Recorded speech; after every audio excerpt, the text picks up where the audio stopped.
հնարավորինս ապրել բադվիրաններու օրենքներով ամենապարզ օրենքները Աստված գրել է մեզի համար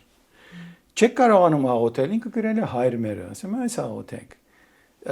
բարձ օրենքներ ցեզի մի ստեք սուտ վկայություն մի տվեք Աստծո միան Աստծո մեզ զատ ուրիշ պաշտամունքներ մի ունեցեք դիմացինի վրա աչք մի ունեցեք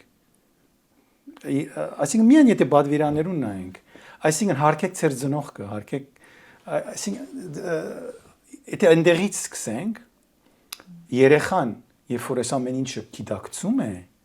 ինքը երբ որ հասկանում է Աստծո ուժը քրիստոնեական ուժը իր ինքնության մեջ հետո սովորում է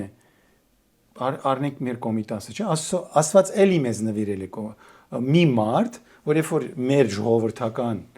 երաժշտությունը եկել է միտեղ հասել է որ արդեն աղավաղվում է որտեվ այնքան ազգեր են գնացել եկել որ խառնվել են դեռ եւ մեր երաժշտությունը մաքուր եւս է խառնվել ուրեմն կոմիտասը եկել է եւ ինքը մաքրել է այդ ամեն ինչը եւ ասել է այս է ժողովրդական հայկական երաժշտությունը այսինքն ինքը մեր կարճ ասած ժողովրդական երաժշտության փրկիչն է նաև մեծ ուսուցիչ